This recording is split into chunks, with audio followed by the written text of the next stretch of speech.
Film ini memiliki rating 7,1 dari 17.000 volt, bergenre drama misteri thriller tapi bernuansa romance, mengisahkan perjalanan sedih seorang gadis rawa yang hidup seorang diri, bertahan hidup dan tumbuh dewasa dengan mencari kerang rawa yang dapat ditukar dengan sebungkus bubur jagung. Perjalanan hidupnya begitu pahit, ditambah lagi ia terjerat dalam kasus terbunuhnya seorang laki-laki di rawa yang tak jauh dari tempat tinggalnya. Ia menjalani persidangan yang akan mengungkap semua misteri dan kisah hidupnya. Dengan saya Taesun, selamat datang di alur cerita dari film What the Crowded Sing 2022. Film berlatar di Berkeley, Carolina Utara. Pada tanggal 30 Oktober tahun 1969, dua orang anak bersepeda melewati kawasan rawa dan menemukan seorang laki-laki telah tewas tergeletak di pinggir rawa di bawah menara api. Laki-laki itu bernama Cash Lawrence Andrew. Berdasarkan hasil penyelidikan, petugas menduga jika Cash tewas setelah ia terlibat perkelahian di atas tower api. Petugas tak menemukan sidik jari atau jejak apapun di lokasi. Hanya sebuah kalung hilang dan terdapat serat merah yang ditemukan di jaket Kiss. Serat wol itu bisa berasal dari sweater atau syal milik pelaku. Keesokan harinya, petugas mendatangi sebuah rumah yang terletak tak jauh dari rawa milik seorang wanita bernama Kay Lark, atau dikenal warga sebagai Gadis Mars. Tapi tak seorang pun berada di dalamnya, sehingga petugas masuk ke dalam rumah yang memang tidaklah terkunci. Petugas menemukan topi berwarna merah yang terbuat dari wol, sehingga mereka menduga jika Kay terlibat dalam kasus ini. Segera petugas mengeluarkan instruksi untuk melakukan upaya penangkapan. Dari kejauhan, Kay yang mengetahui kedatangan petugas bersembunyi dan berusaha lari dari kejaran mereka. Kay berusaha, tapi Kay gagal. Ia tertangkap dan dikurung di dalam penjara dengan seekor kucing yang menemani kesepiannya. Hari itu seorang pengacara bernama Tom Milton datang mengunjungi Kay. Ia telah mengajukan diri untuk membela Kay, mengingat Kay merupakan gadis terasing di kota itu. Hanya sebentar, Tom kemudian bersiap pergi dengan meninggalkan sebuah buku untuknya. Pada lembaran pertama, Kay menemukan beberapa gambar hewan bercangkang seperti siput dan kerang. Tiba-tiba Kay berbicara dan mengatakan jika kebanyakan orang telah melupakan sesuatu yang hidup di dalam cangkang. Tom terdiam. Lalu adegan berpindah ke tahun 1953, atau kehidupan Kay pada 16 tahun yang lalu.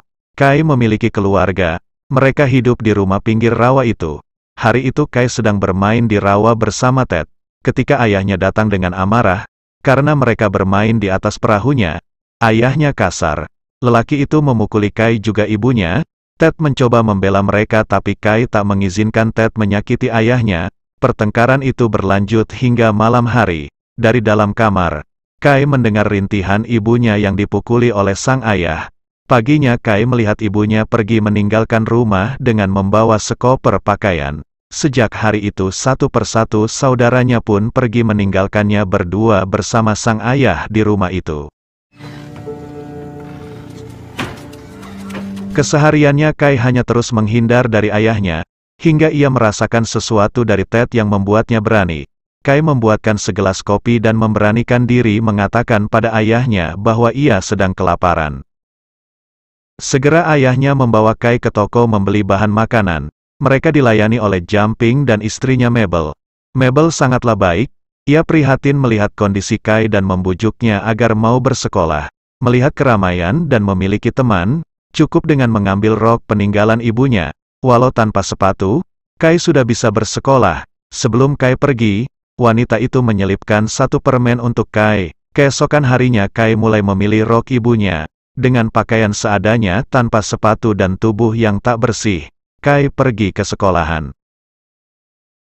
Tapi Kay cukup berkecil hati untuk bergabung bersama teman-teman lainnya. Kay memutar arah berniat kembali ke rumah. Saat itulah Tom Milton datang dan membesarkan hati Kay. Tom mengatakan jika ia memiliki hak yang setara untuk hidup dan bersekolah. Tapi di sekolahan anak-anak tak menyukai Kay. Kay sedih, ia pergi dan sejak saat itu tak pernah kembali ke sekolah. Di rumah, ayahnya bersikap baik kepada Kay. Hari itu Kay menerima surat dari ibunya. Tapi Kai tak bisa membaca sehingga ayahnya merebut amplop itu lalu membakar surat tanpa memberitahu isi ataupun memperlihatkan sedikit saja goresan tinta dari tangan ibunya. Dengan penuh kesedihan, Kai mengambil abu itu lalu menyimpannya. Malam itu ayahnya membakar semua barang milik ibunya. Tak ada lagi jejak yang tersisa dari ibunya selain abu yang disimpan oleh Kai.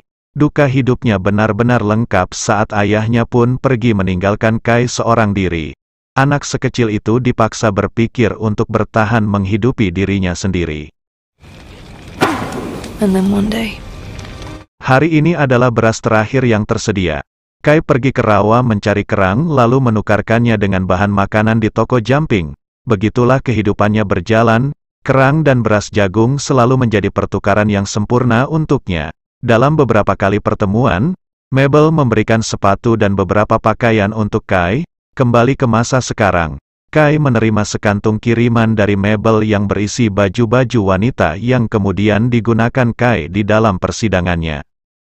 Kai tak pernah mengakui apapun yang mengarahkannya pada tuduhan, tapi Kai juga tak melakukan pembelaan atas dirinya. Dalam pembelaannya, Tom mengatakan jika Cass bisa saja tewas karena terjatuh dengan sendirinya. Menurutnya, Kai tidaklah memiliki karakter kejam untuk mampu melakukan tindak kekerasan. Apalagi dengan sengaja mendorong Cass dari atas tower untuk menghabisinya. Adegan kembali ke tahun 1962. Kai telah menjadi perempuan dewasa, tapi kehidupannya masih terus tertutup. Hari itu saat Kai akan pergi untuk mencari kerang, ia melihat seorang laki-laki berjalan di hutan. Kai menghindar dan pada keesokan harinya, Kai menemukan selembar bulu dan beberapa barang dan sebuah surat yang sengaja ditinggalkan oleh lelaki itu. Kai senang. Tapi Kai tidaklah bisa membaca. Ia menyimpan barang-barang itu. Dan saat kembali, lelaki itu melihatnya. Ia adalah Ted. Ted menawarkan diri untuk mengajari Kai membaca dan menulis. Kai belajar dan mengetahui banyak hal dengan membaca. Seiring waktu, kedekatan yang terjalin tak berjalan biasa. Mereka menyadari jika mereka telah jatuh dalam cinta. Mereka memiliki hari yang indah untuk dilalui. Berbagai momen mereka lewati dengan sukacita, hingga pada hari itu. Ted mengatakan jika ia akan pergi ke kota untuk melanjutkan sekolah demi kehidupan yang lebih baik. Kai sedih, ia khawatir akan gadis kota yang bisa saja merebut Ted dari pelukannya. Ia juga takut akan rasa rindu yang akan menyiksa hari-harinya. Tapi Ted berjanji untuk setia dan akan kembali untuk Kai pada tanggal 4 Juli nanti.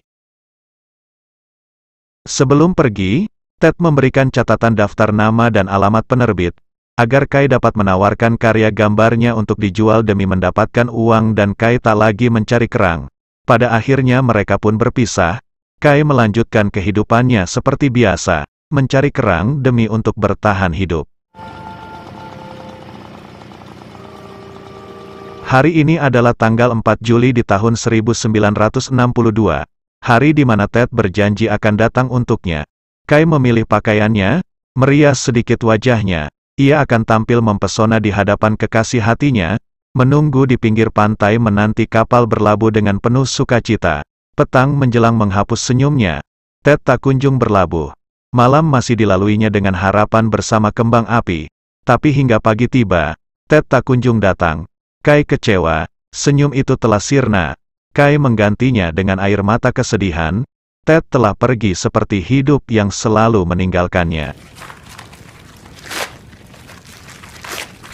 Kembali ke ruang sidang, tidak adanya bukti bukan hanya mengartikan jika pelaku telah menghilangkan barang bukti, tapi juga bisa menandakan jika memang tak ada pelaku dan tidak ada tindak kekerasan. Semua yang terjadi adalah sebuah kecelakaan murni. Adegan kembali di tahun 1968, atau 1 tahun sebelum kejadian hari itu. Kai yang baru saja pulang ke rumah melihat seseorang berada di halaman mengambil beberapa gambar rumahnya. Kai yang ketakutan lalu pergi menemui Mabel dan Jumping. Menurut Jumping, itu adalah pihak pengembang yang akan mendirikan hotel di sekitar rawa dan mungkin mereka akan menawar rumah Kai dengan harga tinggi, jika saja Kai memiliki beberapa surat kepemilikan. Di luar toko, seorang lelaki menyapanya dengan baik, memperkenalkan dirinya sebagai Cass Andrew. Sebelum berpisah, Cash menawarkan Kai untuk piknik di perahunya pada hari Minggu. Kai pergi ke kantor pertanahan untuk surat kepemilikan rumah. Properti itu dinyatakan memang benar milik keluarganya. Tetapi Kai diharuskan membayar pajak $800 demi menguatkan hak kepemilikannya. Jumlah yang sangat besar untuknya. Sedangkan ia hanya bertahan hidup dari kerang rawa yang hanya cukup ditukar dengan sebungkus bubur jagung. Kai mengingat daftar penerbit yang diberikan oleh Ted 5 tahun yang lalu. Kai mulai menulis surat dan mengirimkan beberapa sampel karyanya kepada penerbit. Hari itu Kai pergi menghabiskan harinya bersama Cash. Lelaki itu cukup terkagum mengetahui jika Kai memiliki banyak pengetahuan luas tentang alam dan berbagai jenis kerang. Tapi satu tindakan agresif Cash membuat Kai marah. Kai merasa direndahkan oleh lelaki yang baru dikenalnya. Cash meminta maaf karena tak mengira jika Kai akan marah. Kemudian membawa Kai pergi ke menara api demi membalas kesalahannya. Setelah kejadian itu, Cash berjanji tak akan lagi melakukan apapun kecuali jika Kai menginginkannya. Kai mulai nyaman. Perlahan kebersamaan membantu Kai untuk kembali membuka hati. Hari itu Kai menerima balasan surat dari penerbit. Mereka menginginkan agar Kai mengirimkan semua materi agar dapat dipublikasikan secepatnya. Kai sangat senang, ia akan menghasilkan uang dari karyanya. Ditambah lagi Cash datang mengabarkan jika ia telah mulai bekerja sebagai manajer di salah satu perusahaan. Mereka segera merayakannya. Rencana pernikahan yang dibuat Cash melengkapi kebahagiaan Kai di malam itu. Lalu Cash membawanya pergi ke kota dan mereka menginap di hotel. Ini adalah kali pertama kali tidur bersama laki-laki. Di sana Kai memberikan kalung yang dibuatnya dari kulit kerang dan benang wol merah sebagai talinya.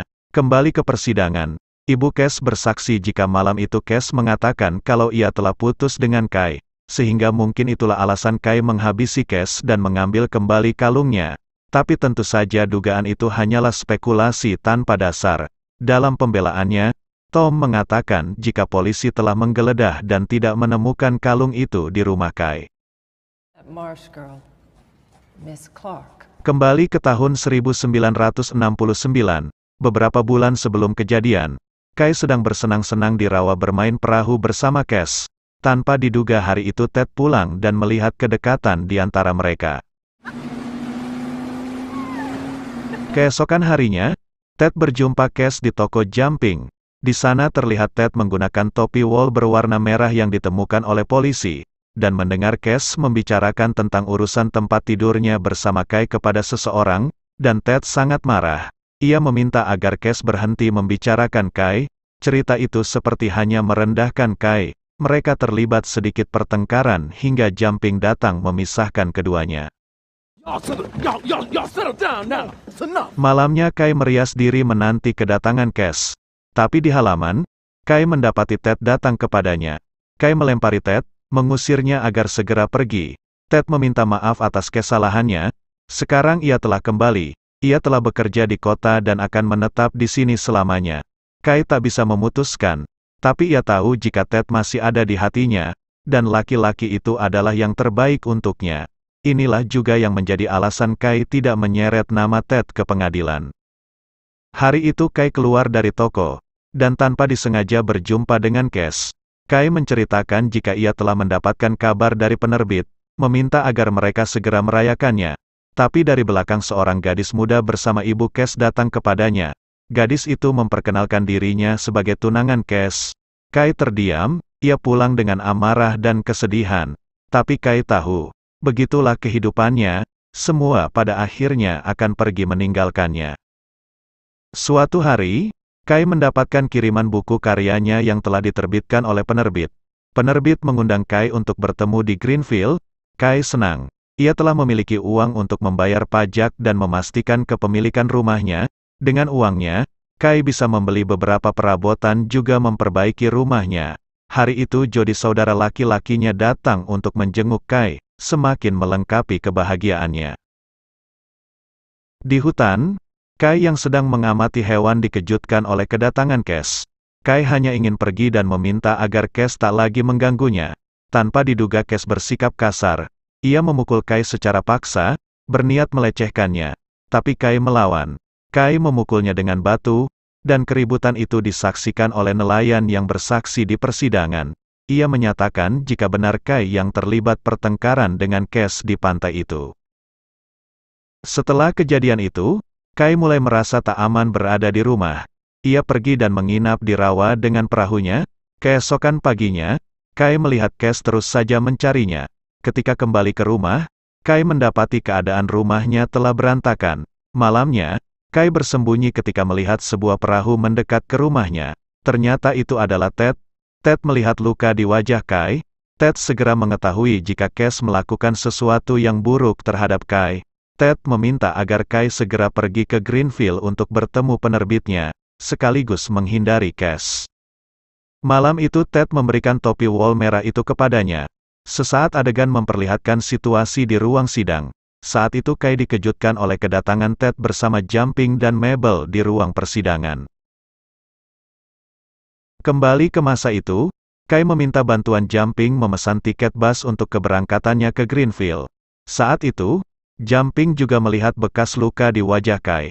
Kai mengakui jika Cash melakukannya, tapi Kai sangat takut untuk mengatakannya, karena tak akan ada orang yang akan membelanya. Jumping sedih. Ia sangat menyayangi Kai seperti anaknya sendiri. Kembali ke ruang sidang, seorang pemilik toko bersaksi jika ia melihat Kai pergi meninggalkan kota menaiki bus pada tanggal 29 Oktober tepatnya pada jam 9 pagi. Diketahui jika perjalanan bus dari Barclay ke Greenfield akan memakan waktu selama 3-4 jam. Kemudian saksi selanjutnya, seorang editor dari penerbitnya mengatakan jika ia makan malam di Greenfield bersama Kai sampai jam 11.30 malam, dan dia bersaksi kalau ia kembali bertemu Kai pada pagi harinya. Hanya saja pada malam di tanggal 29 mereka menginap di hotel yang berbeda. Malam itu adalah malam di mana Cash terjatuh dan tewas dari atas tower. Di ruang selnya, Tom meminta agar Kai buka suara memberikan kesaksiannya, tapi Kai menolak. Ia tak ingin meminta dalam hidupnya, karena memang ia tak pernah merasa memiliki kehidupan. Dalam pembelaan terakhirnya, Tom mengungkapkan pendapatnya, bagaimana mungkin malam itu Kai pergi ke Barclay pada tengah malam dan kembali ke Greenfield pada jam 2.30 dini hari, tanpa adanya saksi dan bukti bahkan tanpa adanya kemungkinan yang mengarahkan Kai pada kejadian.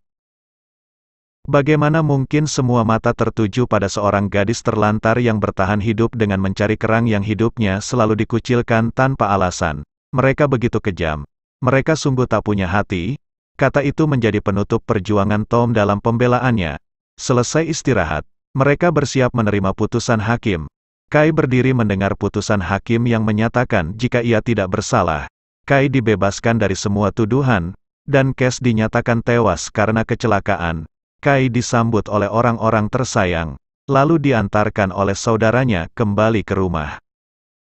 Kai merasakan kebebasan dan menyadari jika Ted adalah satu-satunya lelaki yang benar-benar ia cintai. Kai meninggalkan selembar bulu di perahu Ted. Ted yang mengetahuinya segera mendatangi Kai yang dengan senang hati menyambut kembali kedatangannya. Pada akhirnya Ted menikahi Kai. Mereka hidup bahagia dan Kai terus mengeluarkan karya-karya tulisannya. Tahun demi tahun berlalu, beberapa orang tersayang satu persatu pergi. Kai dan Ted bersama sampai tua. Hingga di hari itu Kai pergi berperahu seorang diri. Dari kejauhan, Kai melihat ibunya kembali ke rumah. Kai bahagia. Bayangan itu pun perlahan menghilang seiring Kai melepaskan nafas terakhir kehidupannya. Ted menemukannya telah tiada di atas perahunya.